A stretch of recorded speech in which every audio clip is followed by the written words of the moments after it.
बिस्मिल्लाहिर्रहमानिर्रहीम। अस्सलाम वालेकुम डियर स्टूडेंट्स। आज का हमारा लेक्चर एक्सरसाइज 2.2 मैथ क्लास 10 के मुतलिक है।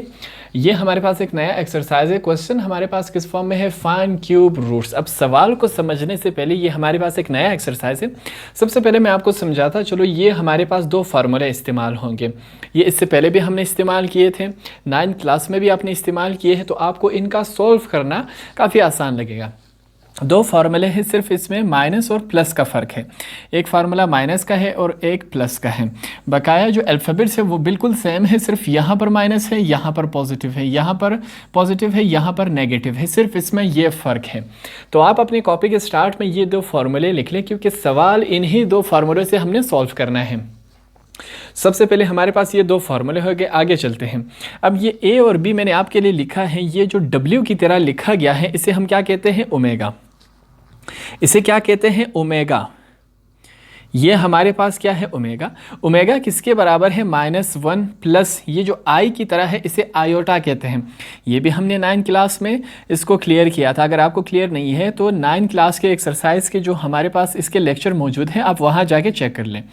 ये आयोटा रूट हमारे पास 3 हुआ, स्क्वायर रूट 3/2। अगर ये वैल्यू आई आपके पास तो ये किसके बराबर होगा? ओमेगा के बराबर होगा। अगर हमारे पास ये वैल्यू आंसर में आई तो इसकी जगह हम ये लिख सकते हैं। दूसरी तरफ चलते हैं, ये भी सेम उसी तरह वैल्यू है, सिर्फ इसमें फ़र्क क्या है? यहाँ पर पॉजिटिव है, यहाँ पर क्या है? नेगेटिव है। तो अगर यहाँ पर नेगेटिव हो तो ये भी यहाँ पर भी देखें उसी तरह W लिखा गया है, तो इसके ऊपर सिर्फ फ़र्क क्या है? यहाँ पर स्क्वायर है, तो इसे हम क्या कहेंगे? ओमेगा स्क्वायर कहेंगे, क्योंकि इसके ऊपर क्या है? 2 लिखा गया है। तो ये अगर आपके पास ये वाली वैल्यू आ जाए तो इसकी जगह हम ये लिख सकते हैं। अगर आपके पास ये वाली वैल्यू आ जाए तो इसकी जगह हम ओमेगा स्क्वायर लिख सकते हैं। तो सवाल को स्टार्ट करते हैं। इन चीज़ों को समझने के बाद आपके लिए ये एक्सरसाइज सॉल्व करना काफ़ी आसान हो जाएगा। तो सवाल को पढ़ते हैं। हमारे पास क्या है? पहला सवाल है फाइंड क्यूब रूट्स ऑफ। अब क्वेश्चन नंबर 1 के हमारे पास 3 पार्ट्स है, तो हम एक एक करके इसको सॉल्व करेंगे। पहला पार्ट हमारे पास क्या है? -1। सबसे पहले इस लफ्ज़ को समझते हैं। हमारे पास क्यूब रूट तो आप समझते हैं इसे कहते हैं, ठीक है। ये जो है इसकी वैल्यू हमारे पास क्या है? 1/2। ये जो क्यूब रूट होता है, सॉरी स्क्वायर रूट होता है, ये किसके बराबर होता है? ये 1/2 के बराबर होता है। अब यहाँ पर देखिए क्या लिखा गया है? क्यूब। क्यूब का मतलब क्या होता है? 3। रूट तो है मगर इसकी पावर क्या है? 3, तो हम इसकी पावर क्या समझेंगे? 1/3 है। यहाँ पर कुछ नहीं लिखा गया हो तो हम क्या समझेंगे? 1/2 है। कुछ लिखा गया हो तो वही उसका पावर होता है। फॉर एग्जाम्पल अगर 3 की जगह हम n भी लिख दें, ठीक है, तो इसकी पावर क्या होगी? 1/n। कुछ भी यहाँ इसके साथ लिखा गया हो तो उसकी पावर वही होती है। अब सवाल में क्या है? क्यूब। क्यूब का मतलब क्या होता है? 3। तो रेडिकल 3 इसका क्या है? पावर है। तो इसको अब हमने क्या करना है? सॉल्व करते जाना है। तो स्टार्ट करते हैं। सबसे पहले हम क्या लिखेंगे? लेट फर्ज करते हैं हम x को बराबर लेते हैं -1 रेडिकल क्यूब, ठीक है। हम इसको इसके बराबर लेते हैं। जब हम x इज इक्वल टू, इसको देखें मैं इस फॉर्म में लिख सकता हूँ क्या? नहीं। जैसे ही मैंने रेडिकल ख़त्म किया उसकी जगह उसकी वैल्यू लिख दी। क्या है? 1/3। जब इस स्क्वायर क्यूब रूट को ख़त्म किया उसकी जगह मैंने उसकी वैल्यू लिख दी। जब इसको वापस मल्टीप्लाई करेंगे ये वाला शेप बन जाएगा। अब आगे हम क्या करेंगे? देखें, हम इसको ख़त्म करने के लिए क्या करेंगे? Taking cube on both side. अब दोनों साइड्स पर हमने क्या लेना है? क्यूब लेना है। तो यहाँ पर हम लेते हैं x का क्यूब, इस तरफ हमने क्यूब लिया। देखिए दूसरी तरफ देखिए, -1 1/3 पहले से मौजूद है कि नहीं? एक और क्यूब हमने लिया। क्यों? क्योंकि हमने taking cube on both side लिया। अब इस तरफ ये वाला जो 3 है वो इसके साथ कैंसिल हो गया। तो यहाँ पर हम लिखेंगे x का क्यूब इज इक्वल टू -1। हमारे पास ये इस फॉर्म में बचा। अब देखिए x का क्यूब, ये 1 यहाँ पर क्या है? नेगेटिव, इज इक्वल टू के इस तरफ आके क्या बन जाएगा? +1 इज इक्वल टू 0। अब एक और बात मैं आपको समझा दूँ, मैथमेटिक्स में हम ऐसी चीज़ ऐड कर सकते हैं जिसका सवाल पे असर नहीं पड़ रहा हो। देखिए यहाँ पर मैं क्या लिखता हूँ? 1 के ऊपर मैं फिर से क्यूब लिख सकता हूँ। अब 1 के क्यूब का क्या मतलब है? इसका सवाल पे क्यों असर नहीं पड़ रहा? क्यों नहीं पड़ रहा? देखें 1 multiply by 1 multiply by 1 multiply by 1, 3 1 हुए कि नहीं हुआ? क्यूब हमने इस फॉर्म में लिखा। 1 1 जार 1, 1 मल्टीप्लाई बाय 1, तो आंसर वही आता है।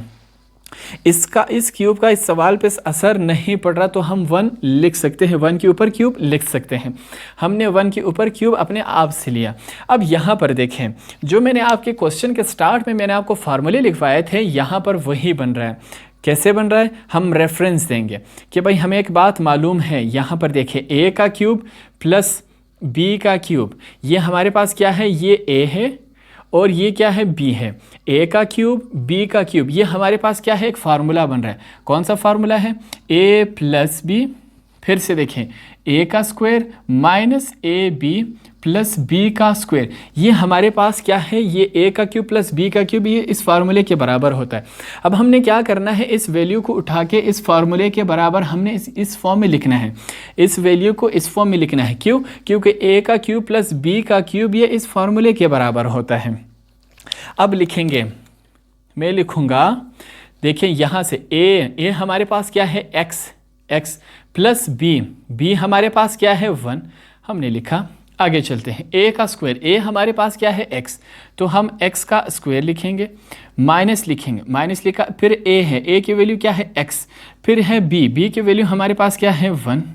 आगे चलते हैं, प्लस b का स्क्वायर, b की वैल्यू क्या है? 1, तो 1 का हम स्क्वायर लेंगे।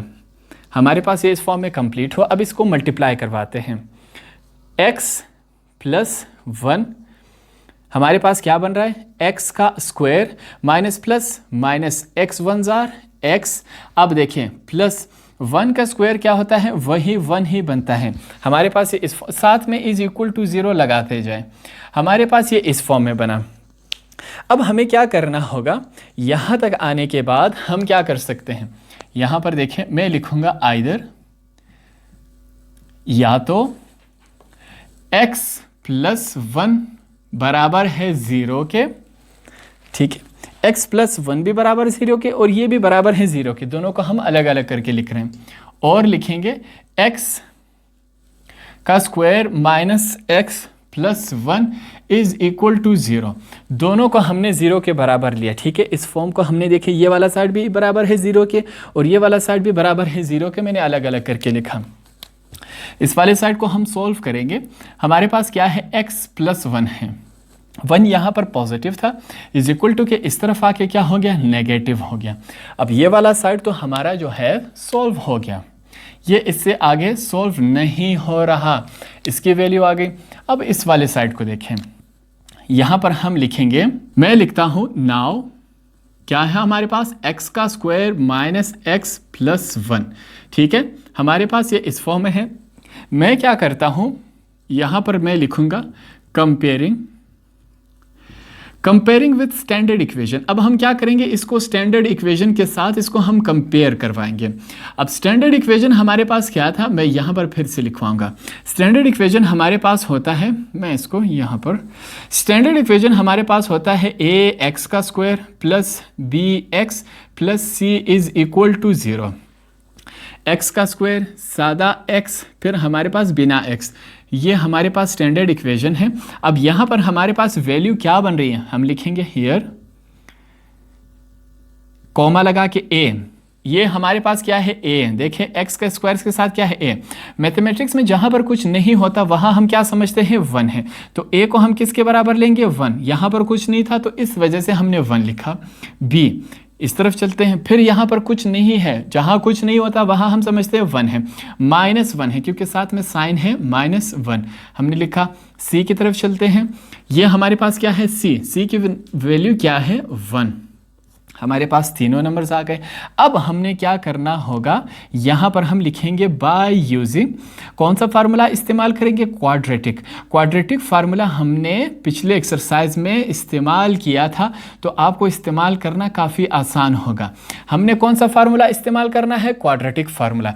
अब क्वाड्रेटिक फार्मूला हमारे पास क्या होता है? x is equal to minus B plus minus, अंदर देखें, b का स्क्वायर माइनस 4ac होल का अपॉन 2। ये हमारे पास क्या है, क्वाड्रेटिक फार्मूला। अब ऊपर हमारे पास तमाम वैल्यूज़ मौजूद है, हमने सिंपली क्या करना है, इन तमाम वैल्यूज़ को उठा के इस फार्मूले में पुट करना है। तो ये हमारे पास क्वाड्रेटिक फार्मूला है। लास्ट में आपने इसके साथ ए ऐड कर देना है, ठीक है, मैंने ऐड नहीं किया था। अब हमने क्या करना है, तमाम वैल्यूज़ मौजूद है, हमने सिंपली ये वाली वैल्यूज़ उठा के इसमें पुट करनी है। तो पुट करते हैं, किस फॉर्म में बनता है, हम लिखेंगे x इज इक्वल टू क्या है, माइनस b की वैल्यू हमारे पास क्या है, -1, तो इसको अलग से लिखेंगे, ठीक है, बाहर वाले के साथ कंफ्यूज ना हो आप। प्लस माइनस, फिर हमारे पास रेडिकल है b की वैल्यू हमारे पास क्या है, -1, b का स्क्वायर है तो इसको भी स्क्वायर देंगे, माइनस लिखेंगे। फिर है 4 के साथ है a की वैल्यू हमारे पास क्या है, 1, हमने 1 लिखा। c की वैल्यू हमारे पास क्या है, 1, हमने 1 लिखा। क्लोज कर देते हैं। होल का अपॉन क्या है, 2, और साथ में क्या है a की वैल्यू क्या है हमारे पास, 1। हमने तमाम पुट कर दी वैल्यूज़। अब हम मल्टीप्लाई करवाएंगे। x is equal to, minus और माइनस क्या हो जाते हैं, प्लस हो जाते हैं। +1 हमारे पास आएगा, प्लस माइनस, फिर रेडिकल लगाएंगे। 1 का स्क्वायर क्या होता है, यहाँ पर देखें, -1 multiply by -1 is equal to, minus और माइनस क्या हो जाते हैं, +1 1 जार 1, तो -1 का स्क्वायर क्या बनेगा, +1, minus plus minus, 4 1 jar 4, 4 1 jar 4, तो हमारे पास वही 4 ही बनता है। होल का अपॉन 2 1 जार 2, इस फॉर्म में बना। अब अंदर ये जो रेडिकल में हमारे पास इसको माइनस करवाएंगे, लिखेंगे 1 प्लस माइनस, फिर से रेडिकल, -4 में से 1 गया, क्या बचता है हमारे पास, 3 बचता है, वो भी माइनस का। होल का अपॉन क्या है, 2। अब नेक्स्ट हमने क्या करना है, इस माइनस को ख़त्म करेंगे। अब किस फॉर्म में मैं ख़त्म करता हूँ, देखें, सिंपल सी बात है, x इज इक्वल टू, ये जो रेडिकल है ये माइनस का भी है, 3 का भी है, हम इसको अलग अलग करके लिखेंगे। मैं लिखूँगा 1 प्लस माइनस, देखिए माइनस लिखूंगा। अगर हम सिर्फ माइनस लिख ले तो आपको समझ नहीं आला, तो इस वजह से मैं यहाँ पर क्या लिखूंगा, 1 लिखे या ना लिखे मैथमेटिक्स में कोई फ़र्क नहीं पड़ता, ठीक है। जहाँ पर कुछ ना हो वहाँ पर हम क्या समझते हैं, 1 है। अब 1 3 जार, देखिए सॉरी यहाँ पर माइनस नहीं है, देखिए इनको जब वापस मल्टीप्लाई करेंगे ये वाला फॉर्म बनेगा, माइनस प्लस माइनस, 1 3 जार 3, और रेडिकल हमारे पास ये वापस यही शक्ल बन जाएगा। माइनस को मैंने अलग लिखा, अगर मैं सिर्फ माइनस लिखूँ तो आपको कन्फ्यूजन होगी, इस वजह से मैंने यहाँ पर 1 भी लिख लिया। अब यहाँ पर एक बात समझने की ज़रूरत है, देखिए हम क्या देंगे, फिर से रेफरेंस देंगे। क्या रेफरेंस देंगे कि भाई हमें एक बात मालूम है, रेडिकल -1 किसके बराबर होता है, आयोटा के बराबर होता है।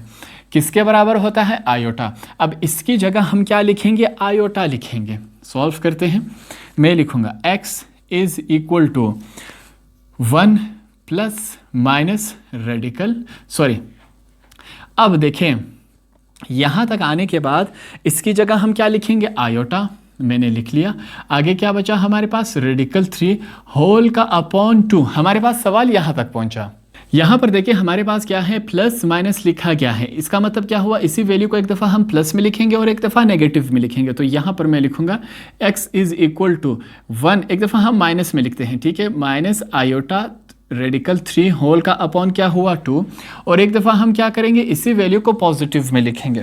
तो मैं पॉजिटिव में लिखता हूँ, यहाँ पर देखें x is equal to 1 plus iota radical 3, हमारे पास ये इस फॉर्म में बना। होल का अपॉन क्या है, होल का अपॉन 2। अब आगे हम क्या करेंगे, कॉमन लेंगे। कॉमन क्या लेंगे हम, मैं माइनस कॉमन लेता हूं। देखें यहाँ पर x इज इक्वल टू, यहाँ पर हम क्या कॉमन लेंगे, माइनस कॉमन हमने लिया। अब देखिए चेंज होता है कि नहीं, मैं देखें ये क्या है, प्लस है, माइनस प्लस माइनस, माइनस और माइनस प्लस आयोटा रेडिकल 3, तो ये हमारे पास इस फॉर्म में ये चेंज हो गया, एक साइड हो गया हमारे पास। दूसरी तरफ चलते हैं, क्या है, x is equal to, same इस तरफ भी हमने क्या करना है, माइनस कॉमन लेना है। अब देखें minus plus -1, minus plus minus iota radical 3 whole का अपॉन क्या है, 2, तो दोनों चेंज हो गए। अब आपको स्टार्ट में देखें, इस वीडियो के स्टार्ट में मैंने आपको बताया था कि -1 प्लस आयोटा रेडिकल 3 होल का अपॉन 2 किसके इक्वल है, ओमेगा। तो यहाँ पर देखें मैं लिखूँगा x इज़ इक्वल टू, पहले मैं ये वाला साइन लिखूँगा, ठीक है, माइनस। अब ये जो तमाम लिखा गया है ये किसके बराबर है, ओमेगा के, ये ओमेगा के बराबर है। w लिखेंगे सिर्फ ये जो लास्ट में किनारे होंगे वो थोड़े से झुक जाएंगे। दूसरी तरफ चलते हैं, हमारे पास देखें x इज़ इक्वल टू, फिर से मैं ये वाला माइनस लिखूंगा, अंदर -1 माइनस आयोटा रेडिकल 3 होल का अपॉन 2 किसके बराबर है, ओमेगा स्क्वायर के बराबर है। तो हमने दोनों की वैल्यूज़ फाइंड आउट कर दी, यही आपका आंसर है।